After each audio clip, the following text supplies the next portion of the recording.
الرحیم السلام علیکم۔ ایک طویل وقفے اور انتظار کے بعد انسائٹ ود بشرا میں ایک بار پھر آپ کے سامنے حاضر ہوں۔ یہ کون سر سے کفن لپیٹے چلا ہے الفت کے راستے پر، فرشتے حیرت سے تک رہے ہیں یہ کون ذی احترام آیا۔ فضا میں لبیک کی صدائیں ز فرش تا عرش گونجتی ہے، ہر ایک قربان ہو رہا ہے زباں پہ یہ کس کا نام آیا۔ زہ مقدر حضور حق سے سلام آیا، پیام آیا۔ جی ہاں، یہ پیام آیا ہے ضیوف الرحمن یعنی اللہ تعالیٰ کے مہمانوں کا اللہ پاک کی طرف سے فریضہ حج کی ادائیگی کے لیے اور حرمین شریفین کی زیارت کے لیے۔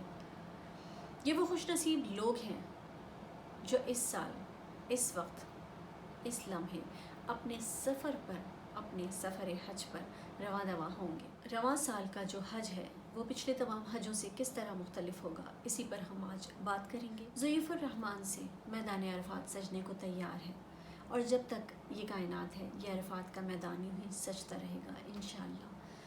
یہ الگ بات ہے کہ عابدوں، زاہدوں اور عاشقوں کا یہ قافلہ لاکھوں کی تعداد میں نہیں ہوگا پہلے کی طرح، بلکہ یہ چند ہزار افراد پر مشتمل ہوگا، یعنی چند ہزار افراد لوگ ہی فریضہ حج ادا کر سکیں گے اور ہماری جانب سے بھی عرضی پیش کر سکیں گے۔ اس کووڈ-19 کے پیچھے کیا پیغام چھپا ہے یہ ہم نے سمجھا کہ نہیں، یہ تو ہم ہی بہتر جانتے ہوں گے کہ ہم اپنے اندر کیا تبدیلیاں لے کر آئے، ہم نے اس پیغام کو کس طرح سے سمجھا اور ہم نے اس میں کیا کیا سیکھا۔ اللہ تعالیٰ کے حضور گڑ گڑا کر دعائیں مانگی ہم نے کہ ہمارے لیے یہ دروازے کھل جائیں، وہ کہ کچھ بہتری آئی ہے ان کیسز میں بھی، اور الحمدللہ خانہ کعبہ کے اور مسجد نبوی کے دروازے کھل گئے ہیں، لیکن ابھی ہم سب کے لیے، یعنی جو سعودی عرب سے باہر رہتے ہیں ان سب کے لیے یہ دروازے ابھی نہیں کھلے ہیں، انشاءاللہ بہت جلد وہ بھی کھل جائیں گے۔ اس بار یہ قافلہ لاکھوں کی تعداد میں نہیں ہوگا، بلکہ چند ہزار خوش نصیب لوگ ہیں جن کا بلاوا آیا ہے حج کے لیے، اور وہی ہماری طرف سے بھی عرضی لے کر پیش ہوں گے۔ ہم سب جانتے ہیں کہ کرونا وبا نے پوری دنیا کو بری طرح متاثر کیا ہے۔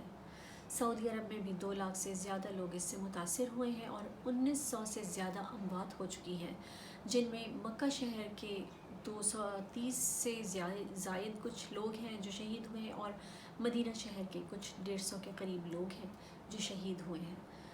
تو اسی وجہ سے اس سال کا جو حج ہے وہ پچھلے تمام حجوں سے بہت مختلف ہوگا، بہت فرق ہوگا، اور وہ فرق ظاہر ہے عبادات کی صورت میں تو نہیں ہوگا، عبادات اسی طرح ہوں گی، لیکن عبادات کا جو طریقہ کار ہے، ارکان جو ادا کرنے کا طریقہ کار ہے وہ کافی مختلف ہوگا۔ ہم میں سے بہت سارے لوگ ایسے ہیں جو حج کا فریضہ ادا کر چکے ہیں، الحمدللہ مجھے بھی متعدد بار حج کی سعادت نصیب ہوئی۔ ہم نے جب بھی حج کیا ہم نے دیکھا کہ لاکھوں کی تعداد میں لوگ وہاں موجود ہوتے تھے، شریک ہوتے تھے حج میں، اور یہ فریضہ ادا کرتے تھے۔ حرم ہو، مطاف کا ایریا ہو، منی ہو، مزدلفہ ہو، عرفات ہو، یہ تمام جگہیں، مقدس جگہیں جو ہیں یہ لوگوں سے بھری ہوئی ہوتی تھی، ایک جمع غفیر ہوتا تھا، ایک بھیڑ ہوتی تھی، ایک بہت بڑا کراؤڈ ہوتا تھا، جو کہ اس بار نہیں ہوگا۔ سعودی وزارت حج کے مطابق 30% سعودی باشندے اور 70% غیر سعودی باشندے اس بار حج کی سعادت حاصل کر سکیں گے۔ یہ وہ لوگ ہوں گے جو پہلے سے 14 دن کا کوارنٹین بھی پورا کر چکے ہوں گے، کافی کڑی کنڈیشنز لگائی گئی ہیں، اور سعودی گورنمنٹ نے اس میں کوئی شک نہیں ہے کہ بہت اچھے انتظامات کر رکھے ہیں اس کے لیے۔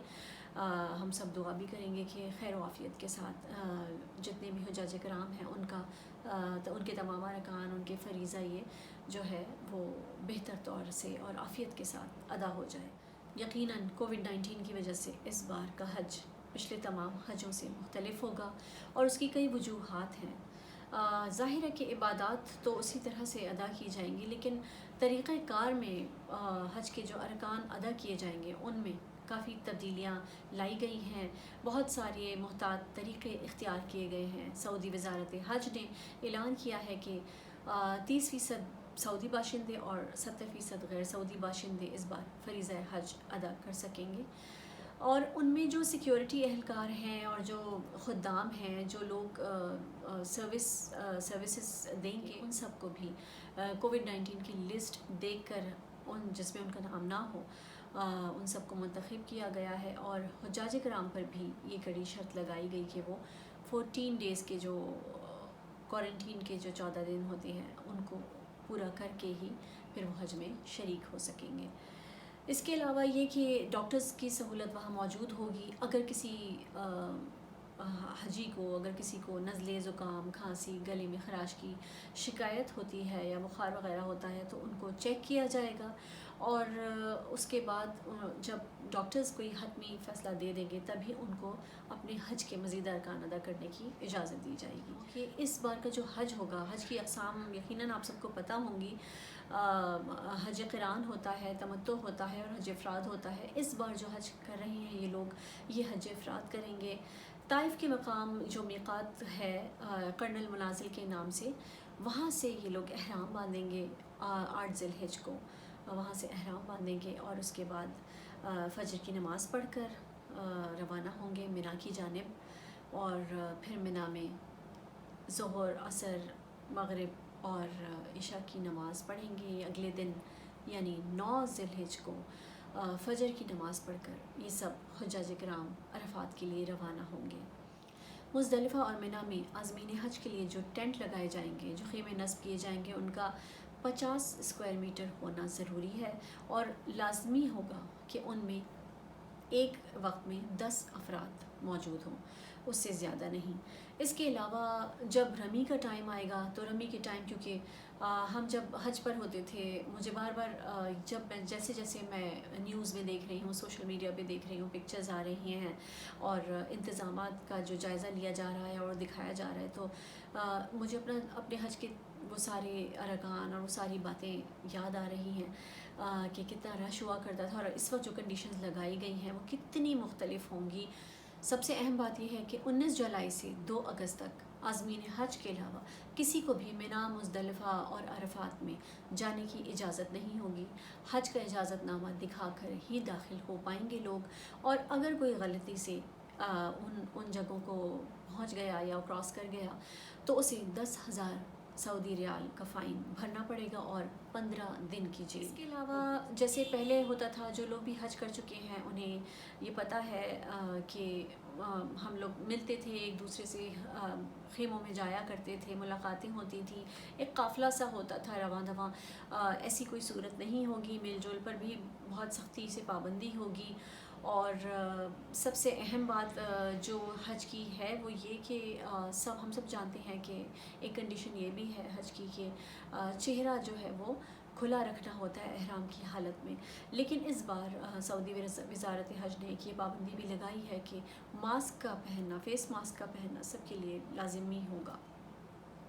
اس کے علاوہ رمی یعنی شیطان کو جب کنکریاں مارنے کے لیے جاتے ہیں، لاکھوں کا ہجوم لوگوں نے دیکھا ہوگا، ٹی وی پر بھی دیکھا ہوگا، اور جو حج کر چکے ہیں ان سب نے دیکھا ہے کہ بڑے دھکوں سے اور بہت ہی ایک جمع غفیر جو ہے وہ ایک ریلا سا ہوتا ہے. یہ کنڈیشن رکھی گئی ہے کہ 10 سے 50 افراد جو ہیں وہ ایک وقت میں ایک جگہ موجود ہوں گے، یعنی قافلے کی صورت میں نہیں جائیں گے جس طرح سے پہلے ہوا کرتا تھا، اس طرح سے نہیں ہوگا، بلکہ 50 لوگ جو ہیں وہ ایک ڈسٹنس کے ساتھ ہوں گے، اور وہ ایٹ اے ٹائم وہ بھی ڈسٹنس پہ کھڑے ہوں گے ایک دوسرے کے ساتھ، اور شیطانوں کو کنکریاں ماریں گے. پھر جو کنکریوں کا معاملہ ہے وہ یہ کہ مزدلفہ کی رات میں جب سب بیٹھتے ہیں اور مغرب اور عشاء کی نماز ایک ساتھ ادا کر کے اور اپنا کھانا پینے سے فارغ ہو جاتے ہیں تو پھر رات کو کنکریاں وہاں سے چنی جاتی ہیں. بہت ہی خوبصورت ماحول ہوتا تھا. ہم نے جب حج کیا ہے تو جن لوگوں نے حج کیا ہے ان کو پتہ ہے کہ ایک شہر آباد ہوتا ہے ایک رات کے لیے مزدلفہ کا، اور کیا خوب شہر ہوتا ہے، کیا خوب رونق ہوتی ہے، اور کیا ماحول ہوتا ہے، ہم بیان نہیں کر سکتے. اور جو لوگ نہیں گئے ہیں اس وقت، میں ان سب کے لیے بھی دعا کروں گی کہ وہ سب جائیں اور ان کو بھی اللہ تعالیٰ بلائے، مجھے بھی پھر سے بلائے، اور ہم پھر سے اس خوبصورت شہر کا ایک پھر سے نظارہ کریں. تو مزدلفہ کی جو رات ہوتی ہے وہاں پر ہم رات کو کنکریاں چنتے ہیں اور وہ کنکریاں پھر شیطان کو ماری جاتی ہیں. لیکن اس بار سعودی وزارت حج نے پہلے سے وہ جو جراثیم کش اسپرے ہوتا ہے اس کو پہلے سے اس پر اسپرے کر کے کنکریوں پر وہ چن کے اور پیکٹ میں حجاج کرام کو دے دی گئی ہے کہ مزدلفہ کی رات جو ایک خاص ایک مزہ ہوتا تھا کنکریاں چننے کا. ہم سب ایک دوسرے کے لیے کنکریاں اس کے لیے بھی لے لو اور اس کے لیے بھی لے لو, اتنی ساری جمع کر لو اور پھر صبح ایک 6 تھیلیاں اپنی دکھا رہے ہوتے تھے کہ تم نے کتنی کنکریاں جمع کی اور ایک اس کو گنا اور چنا جاتا تھا. تو وہ سب نہیں ہوگا. بہرحال یہ شہر پھر بھی آباد ہوگا انشاءاللہ, اور جتنے بھی حجاج کرام ہیں وہ اس مختلف حج کو سے لطف اندوز ہو سکیں گے. عبادات اپنی جگہ ہوں گی, ظاہر ہے اصل مقصد ہی عبادت ہے, ریاضت ہے. جو خانہ کعبہ کے ارد گرد جو ایریا ہے جہاں پر نماز ادا کی جاتی ہے اس کو مطاف کہتے ہیں. مطاف کو بھی بڑا کیئرفلی ایک ڈسٹنس کے ساتھ, اگر آپ لوگوں نے سوشل میڈیا پہ پکچرز دیکھی ہوں تو وہ کیا گیا ہے کہ نمازی جب وہاں پر نماز ادا کریں گے تو ان کے لیے نمبرز باقاعدہ وہ ڈیزگنیٹ کر دیے گئے ہیں اور کافی ڈسٹنس کے ساتھ ان کو بٹھایا جائے گا اور اس کے لیے پوری لائنز وغیرہ انہوں نے بنا دی ہیں. غلاف کعبہ چھونے کی یا چومنے کی اجازت نہیں ہوگی اور اس کے ارد گرد بھی ایک خصوصی جو احتیاطی وہ جو بیریئرز ہیں وہ لگا دیے جائیں گے. ایک تمنا, ایک آرزو جو سب کی ہوتی ہے وہ ہوتی ہے حجر اسود کو بوسہ دینا. حجر اسود کو بوسہ نہیں دیا جا سکے گا تو وہاں پر بھی کچھ بیریئرز لگا دیے جائیں گے. اور کیا کہوں کہ یہ حج بہت مختلف ہے, بہت زیادہ مختلف ہے. میں نے اب تک جتنی چیزیں دیکھی ہیں, جتنی چیزیں پڑھی ہیں حج کے حوالے سے اس وقت جو انتظامات ہو رہے ہیں بہت کچھ مختلف ہے. عجیب سی خبریں آئی ہوئی تھی کہ حج اس دفعہ منسوخ ہو جائے گا. نہیں جی, کبھی بھی نہیں. میرا ایمان ہے کہ حج کبھی بھی منسوخ نہیں ہو سکتا. یہ الگ بات ہے کہ حج چند ہزار افراد کریں یا تھوڑے سے لوگ کریں, اس طرح لاکھوں کی تعداد میں نہ ہو, لیکن حج تو ہوگا. عرفات کا میدان تو سجے گا تا قیامت. تو جناب میں یہ کہہ رہی تھی کہ یہ حج ان لوگوں کے لیے تو مختلف ہوگا جو حجاج کرام وہاں پر موجود ہیں, جو ضیوف الرحمان وہاں موجود ہیں. دیکھا ہے کہ زمزم کے جس طرح کولرز اور کنٹینرز رکھے ہوئے ہوتے تھے اور قدم قدم پہ زمزم اویلیبل ہوتا تھا تمام زائرین کے لیے, لیکن اس بار ایسا نہیں ہوگا اور زمزم کے جو یہ کولرز ہیں یہ ہٹا دیے گئے ہیں. عازمین حج کو اجازت ہوگی کہ وہ اپنے ساتھ عام پانی یا زمزم لے کر آ سکتے ہیں, لیکن یہ کہ اندر جو ہے وہ کولرز اویلیبل نہیں ہوں گے. طواف کے لیے مطاف کی جگہ اور سعی کے لیے صفا و مروہ جو ہیں ان کو بھی جراثیم کش ادویات سے اسپرے کیا جا رہا ہے تاکہ آنے والے جتنے حجاج کرام ہیں وہ محفوظ رہ سکیں. تمام لوگ, آپ سب کو ہی پتہ ہوگا کہ جن پر قربانی واجب ہے, جو قربانی کا ارادہ کر چکے ہیں, انہیں اپنے ناخن اور بال نہیں کاٹنے ہیں 10 ذی الحجہ تک, جب تک کہ ان کا جانور ذبح نہیں ہو جائے. قربانی کا یہ مقصد جو ہے اس کو بھی سمجھنا ضروری ہے. حضرت ابراہیم علیہ السلام نے جب اپنے بیٹے کو قربان کرنے کے لیے یہ ارادہ کیا تھا تو ہم سب یہ واقعات پڑھ چکے ہیں اور ہسٹری پڑھی ہے, ہم نے یہ سب جانتے ہیں. تو ہم جب بھی اپنے جانور کی قربانی کرتے ہیں, ہم ان کی سنت ابراہیمی کو جو ہم فالو کرتے ہیں, تو کیا ہم نے اس قربانی کا مقصد سمجھا ہے؟ یعنی اپنے نفس کو قربان کرنا, اپنے رب کے لیے اللہ کی راہ میں اپنا سب کچھ قربان کر دینا. یہاں قربانی کا مقصد بھی سمجھنا ہوگا. آج کل کیونکہ قربانی کرنا بھی تھوڑا سا معذرت کے ساتھ لیکن ایک فیشن کا سمبل سا بن گیا ہے کہ تمہارے گھر اتنے کی گائے آئی یا ہم نے تو اتنے بکرے کیے یا ایسا ہے ویسا ہے. اچھی بات ہے کہ آپ شیئر کرتے ہیں اپنی اس خوشی کو, لیکن یہ خوشی ہی ہونی چاہیے, اس میں کہیں تکبر نہیں آنا چاہیے, اس میں کہیں ریا نہیں آنا چاہیے, اس میں کوئی دکھاوا نہیں آنا چاہیے, کیونکہ قربانی کا اصل مقصد جو ہے وہ نیت ہی ہے, اور جو ہماری نیت ہی اللہ تعالیٰ کو پہنچتی ہے. تو اس کے پیچھے اور بھی بہت سارے مقاصد چھپے ہوئے ہیں. یعنی اپنی اس قربانی کے ساتھ ساتھ جو ہم اپنے جانور کی قربانی کرتے ہیں, ساتھ میں ہم کو اپنے نفس کو قربان کرنا ہے, اپنی اناؤں کو قربان کرنا ہے, اپنے اندر جو ایک کہتے ہیں نا کہ یہ جو جنگ چل رہی ہوتی ہے اچھے اور برے کی، صحیح اور غلط کی، ان جنگوں کو قربان کرنا ہے، اللہ تعالیٰ کی اطاعت اور اس کے حبیب صلی اللہ علیہ وآلہ وسلم کی اطاعت میں اپنی زندگی گزارنی ہے، اس وعدے کے ساتھ اپنے جانور کو قربان کرنا ہے۔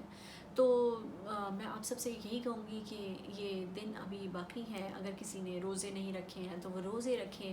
اسلامی سال کا یہ آخری مہینہ جس کی قسم اللہ تعالیٰ نے سورہ فجر میں کھائی ہے، یعنی ذی الحج کا مہینہ 4 برکت والے اور حرمت والے مہینوں میں سے ہے۔ اس ماہ مقدس میں کثرت سے نوافل پڑھیے، قرآن پاک کی تلاوت کیجیے، تکبیرات پڑھتے رہیے زیادہ سے زیادہ، اور صدقہ و خیرات کرتے رہیے، اس کا بڑا ہی اجر و ثواب ہے۔ اللہ پاک ہم سب کو ان برکت والے دنوں کی اہمیت سمجھنے کی اور ان میں فضائل و اعمال ادا کرنے کی توفیق دے، آمین۔ جاتے جاتے ایک امپورٹنٹ چیز آپ کو ضرور بتاؤں گی کہ یہ جو آپ دیکھ رہے ہیں پینٹنگ، یہ کیلیگرافی جو ہے یہ دعا کی ہے، ان کا نام تو لکھا ہوا ہے، اور دعا کی انسٹرکشنز تھی مجھے خاص کہ آپ ہر دفعہ میری ایک پینٹنگ جو ہے وہ اپنے ساتھ رکھتی ہیں اور بتاتی نہیں ہیں لوگوں کو کہ یہ میں نے بنائی ہے، تو اس لیے یہ میں نے کہا کہ آپ کو بتا دوں کہ یہ دعا میڈم جو ہیں ان کی پینٹنگ ہے، اور ماشاءاللہ آئے دن اس کی جو یہ فن ہے اس میں اضافہ ہوتا جا رہا ہے۔ آپ سب کی دعاؤں کا، آپ سب کی ٹائم کا بہت شکریہ۔ انشاءاللہ اگلے ویڈیو میں پھر حاضر ہوں گی۔ اللہ حافظ۔